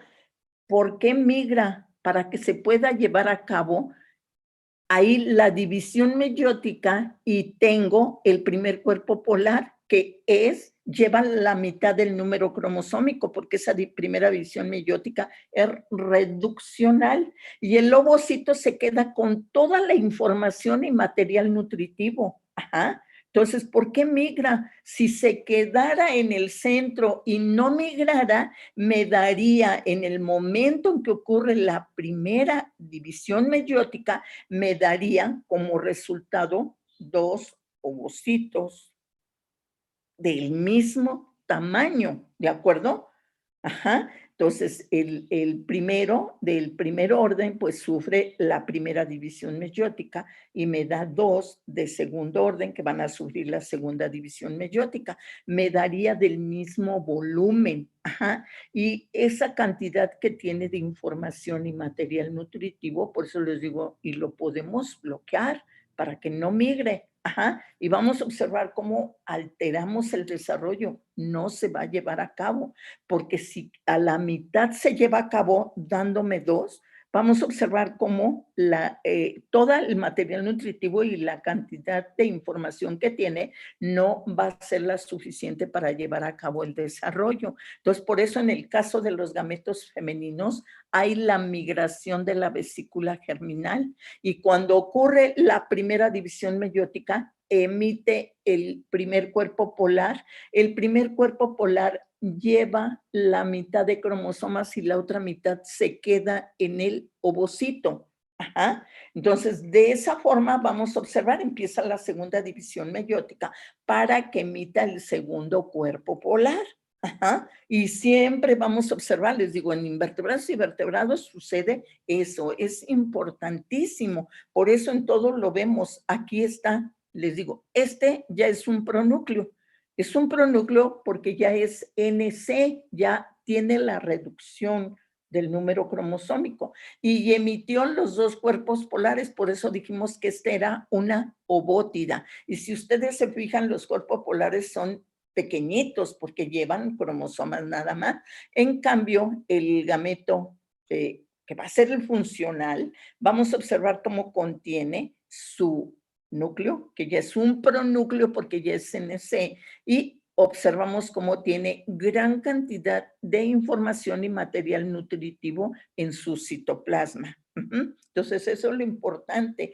Algo que no sucede, por ejemplo, en el caso de la espermatogénesis. ¿Qué pasaba? El espermatocito de primer orden sufre la primera división meiótica y me da espermatocitos de segundo del mismo tamaño, pero ahí nunca dijimos que el núcleo migrara para ningún lado, ¿de acuerdo? Ahí él siempre ha permanecido en el centro, por eso cuando se divide, que lleva a cabo la primera división meiótica por parte del espermatocito de primero, me va a dar 2 espermatocitos de segundo orden. Ya el volumen es más pequeño que el del primero, pero son 2 del mismo tamañito. Esos espermatocitos de segundo orden van a sufrir la segunda división meiótica y me va a dar 4 espermátides, 2 cada uno de ellos. Entonces, 4 espermátides que son células de un tamaño menor y NC, ese es el resultado de las 2 divisiones meióticas consecutivas y ya tenemos esas espermátides que son NC, son haploides y esa lo único que van a experimentar ahora es el proceso de espermiogénesis y ahí ahorita lo vamos a implicar aquí. Viene el proceso de espermiogénesis que sufren las espermátides, ¿de acuerdo? ¿Para qué? Para transformarse en un espermatozoide, en un gameto funcional, porque elabora todas las estructuras que le van a permitir que se pueda llevar a cabo el movimiento, para que pueda ser activado, atraído y aglutinado y que pueda llevar a cabo la fertilización. ¿De acuerdo? Entonces, ahora ya saben por qué en todos los gametos femeninos, en todos los ovocitos, durante su maduración citoplásmica, observamos que había una migración de esa vesícula en todos, hasta en los insectos migró. Veíamos que en el caso de insectos, a pesar de que en el caso de los meroísticos no era activo porque él no sintetizaba, sino que quien sintetizaba eran las células nutricias, resulta que en este caso vamos a observar cómo él nunca se desespiralizó sus cromosomas y aún así él migraba al polo animal, siempre. Ajá, por eso les digo, tanto en invertebrados como en vertebrados, tenemos esa migración muy importante. ¿Para qué? Para que haya la reducción del número cromosómico y me dé lo que van a ser gametos haploides, para que ahorita en la fertilización se establezca la diploidía, porque si no tendríamos anormalidades desde ahí, ¿de acuerdo? Entonces, de acuerdo con ello, observemos. Entonces, hasta aquí observamos cómo ya en la membrana interna del acrosoma experimentó ese alargamiento producto de la polimerización de moléculas de actina que estaban entre la membrana interna del acrosoma y la membrana del núcleo. Y como consecuencia de ese incremento de pH, observamos cómo se llevaba a cabo esa polimerización. Ajá. Entonces, eso hace que al mismo tiempo esa reacción acrosómica permite que se exponga la bindina, esa proteína que va en la parte apical del filamento acrosómico y cuyos receptores se van a encontrar a nivel de la cubierta vitelina, que es la cubierta primaria de ese organismo. Y ya observamos todavía, si vemos aquí, todavía el filamento no se pone en contacto con la membrana de la ovótida. Apenas está llegando a lo que es la cubierta vitelina.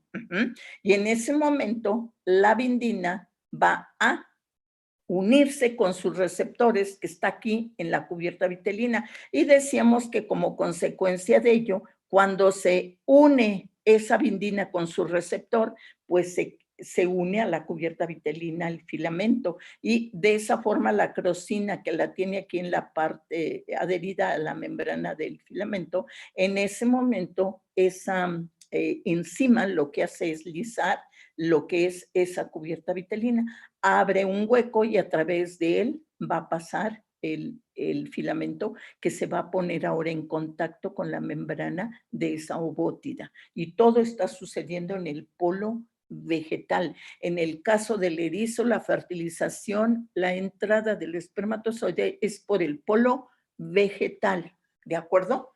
Entonces, muy importante, aquí lo tenemos, ¿de acuerdo? Entonces, y apenas vamos con la primera, el primer fenómeno de la activación del gameto femenino, que en este caso es la reacción acrosómica, ¿de acuerdo? Entonces, de acuerdo con ello, observemos, continuemos. Vamos a ver otra característica después de la reacción del cono de fertilización, observamos algo muy importante. Viene en ese momento, veamos, ya la acrosina lisó a la cubierta vitelina y abrió un espacio para que el filamento pueda ponerse en contacto con la membrana de la ovótida. En ese momento en el que se pone en contacto ese filamento con la membrana de la ovótida, en ese momento entra ion sodio al gameto femenino. Entra ion sodio. Fíjense en uno, cómo les voy dando, quién entra, cuando hay intercambio iónico, para qué, pero en este caso entra ion sodio. Y ya observamos que en ese momento se lleva a cabo la fusión de la membrana de la ovótida con el filamento acrosómico. Aquí lo vemos, se hace como un canalito. Pero como consecuencia de esa entrada de ion sodio, el ovocito experimenta un cambio del potencial de membrana de menos 70 a más 20 milivolts. Este cambio del potencial de membrana provocado por la entrada de ion sodio, vamos a observar cómo en ese momento a esta se le conoce como primera reacción cortical. Este cambio de potencial de membrana evita que otro espermatozoide se fusione, de tal forma que el primerito que llega y hace contacto es el que me desencadena todo.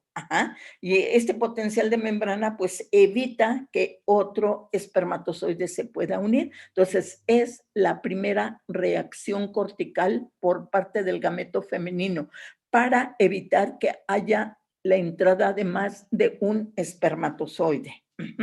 De acuerdo con ello, vamos a observar muy significativamente cómo tenemos pues características importantes en este sentido.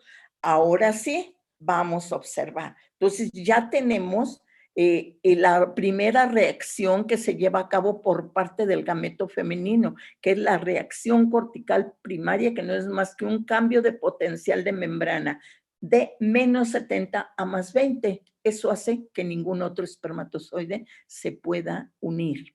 Entonces, lo importantísimo es que en esta primera reacción cortical primaria dura segundos. Pero en esos segundos se va a activar lo que va a ser la reacción cortical secundaria. Entonces, aquí vamos a observar en primer lugar. Tenemos que después de la reacción acrosómica, tenemos la formación del cono de fertilización. La reacción acrosómica la llevó a cabo el gameto masculino, la llevó a cabo el espermatozoide, porque es quien tiene el acrosoma. Por eso ahí lleva a cabo la reacción acrosómica, ¿de acuerdo? El cono de fertilización lo va a llevar a cabo el gameto femenino y eso lo lleva cuando el filamento acrosómico hace contacto con la membrana de la ovótida. En ese momento es cuando entra ion sodio, incrementa el pH, cambia el potencial de membrana. A ver, sodio, aquí no hay intercambio, nada más entró ion sodio. Y en ese momento observamos que en el citoplasma cortical, ahí tenemos, yo les decía que había moleculitas de actina, ahí entre el citoplasma. Esas moléculas de actina se polimerizan y son las que me forman la elevación de la membrana de la ovótida. Esa es el cono de fertilización y fue mediado por la entrada de ese ion sodio que provocó la polimerización de esas moléculas de actina que se encontraban en el citoplasma cortical. Además, cambia el potencial de membrana y ahí tenemos la reacción cortical primaria, que dura segundos, pero ese cambio de potencial de membrana evita que otro espermatozoide penetre. Para este momento observamos algo muy importante. Ya se fusionó la membrana de la ovótida con la membrana del filamento y me abrió este canalito. A través de él va a entrar este núcleo. Entonces el núcleo del espermatozoide va a entrar. Entonces ya voy a tener un pronúcleo femenino en el polo animal, que es el normalito de la ovótida. Y por el polo vegetal va a entrar el núcleo del espermatozoide. Si comparamos el volumen de este pronúcleo femenino con el núcleo del espermatozoide que va a penetrar, si yo lo comparo, resulta que en ese momento vamos a observar cómo al comparar los dos, este pronúcleo presenta un volumen considerable, pero el núcleo del espermatozoide viene muy compacto. Entonces, cuando entra, se ve que el núcleo del espermatozoide está pequeñito. Ajá. Entonces, ese núcleo del espermatozoide va a entrar, hace su camino de penetración. Ajá. Y vamos a observar que durante ese camino que lleva a cabo el núcleo del espermatozoide, porque penetra en ese caminito aquí que lleva a cabo, en ese momento vamos a observar algo muy importante, y es, este núcleo entra y atrás del núcleo lleva los centriolos acompañándolo. Cuando lleva a cabo ese camino de penetración, este núcleo va a dar un giro de 180 grados, de tal forma que ahora los centriolos van a ir hacia el frente, por ese giro que da. Pero lo más importante es que la membrana empieza a desaparecer, se pone en contacto la cromatina con el citoplasma de esta ovótida. Ajá. Y en ese momento observamos cómo cambia totalmente. Ahora vamos a observar cómo sustituye y se va a transformar en un pronúcleo masculino. Y el volumen del pronúcleo femenino y el volumen del pronúcleo masculino, cuando haya terminado su camino de penetración, es igual. Ahorita cuando entre, este núcleo va a ser más pequeñito y este más voluminoso. ¿Por qué es pequeño el núcleo del espermatozoide? ¿Por qué es pequeñito? Antes era muy voluminoso, pero perdió su volumen. ¿Por qué lo pierde? Para que ahí se puedan almacenar Todos los sustancias. espermatozoides tienen un núcleo. ¿Mande? ¿Se podrá reducir por la reducción que ocupa el número cromosómico? No. Acuérdense del proceso de espermiogénesis. ¿Por qué se redujo? Se redujo ahí. Proceso de ¿Que espermiogénesis. sale su cuerpo residual?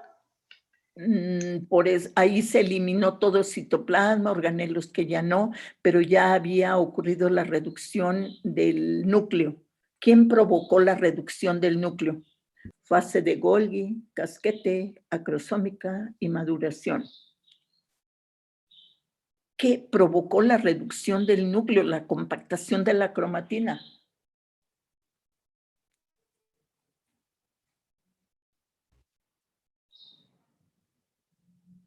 La fase de Golgi. ¿Pero qué hizo? Que se compactara. Y no es en la fase de Golgi. Ahí es la formación de los gránulos procrosómicos para formar el acrosoma. Porque empieza a sintetizar protamina. Ajá. ¿En qué fase de la espermiogénesis la sintetiza? Acrosómica. No. De maduración. No. La otra, la que le falta. Diferenciación. No, es fase de Golgi, casquete, acrosómica y maduración. Usted mencionó fase, casquete, fase de maduración. Le digo, no, la que le falta. ¿Cuál es? La de Golgi. La acrosómica. La de Golgi fue cuando se forma apenas el acrosoma, aparecen los granulitos proacrosómicos.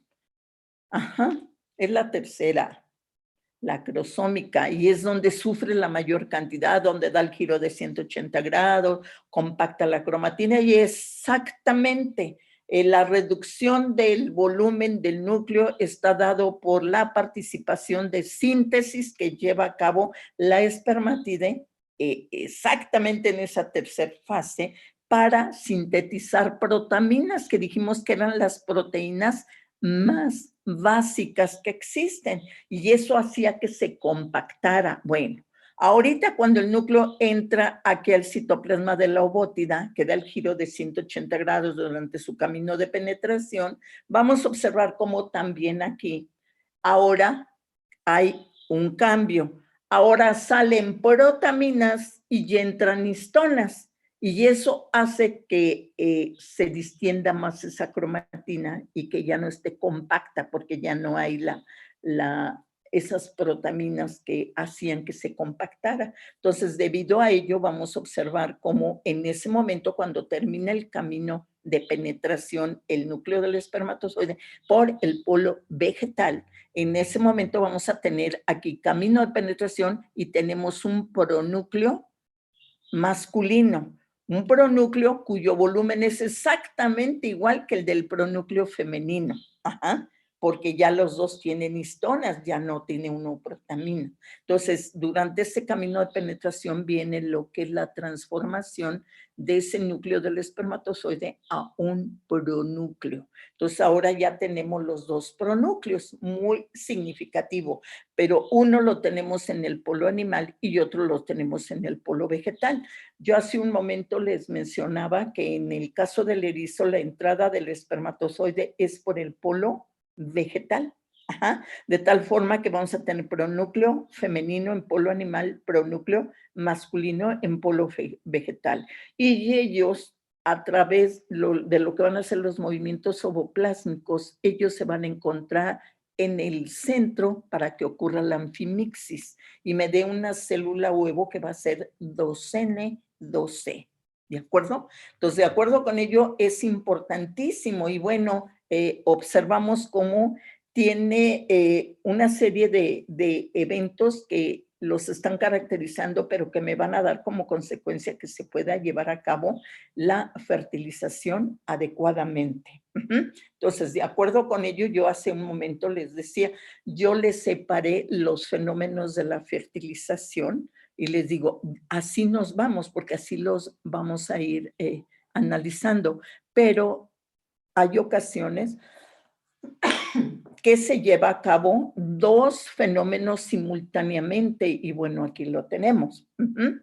Lleva a cabo la entrada de ion sodio, eso permite que haya pues un incremento del pH intracelular, polimeriza lactina, pero también está haciendo que el potencial de membrana pues cambie muy significativamente y de esa forma vamos a observar que es lo que evita característicamente que entre un segundo espermatozoide.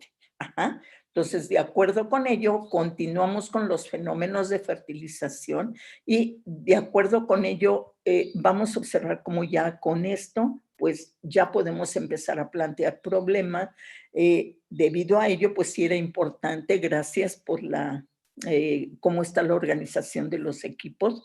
Entonces, muy importante, ya lo tengo, lo vamos a tomar en cuenta para empezar a llevar a cabo ya los problemas y que de esa forma vayan analizando. Entonces, si se fijan, los problemas no son puntuales de un momento determinado. Aquí hay que regresarse y empezar a ver todo lo que pasó, en este caso, pues todo lo que pasó en la gametogénesis, lo tenemos que considerar. Y así vamos observando que ninguna fase está aislada, sino que siempre tenemos que ir integrando todo lo que fue pasando anteriormente. Ajá. Entonces, de acuerdo con ello, nos quedamos hasta este punto y vamos a observar cómo vienen otros fenómenos que van dando características importantes. No nada más para pues ir definiendo lo que va a ser el que me dé una célula huevo, que va a ser diploide, y vamos a observar por qué se va a llevar a cabo lo que va a ser la activación metabólica, porque a partir del momento de la fertilización, él vuelve nuevamente a ser activo metabólicamente, que es lo que vamos a poner en esa gráfica que vamos a continuar. ¿De acuerdo? Entonces, de acuerdo con ello, bueno, pues le dejamos hasta aquí. Y bueno, nos veríamos el lunes en el examen estúdienle. Ajá. Si tienen alguna duda, pues tenemos cómo contactarnos, no hay problema. Y nada más, antes de conectarse al laboratorio, les pido por favor que me dejen su nombre para poder registrar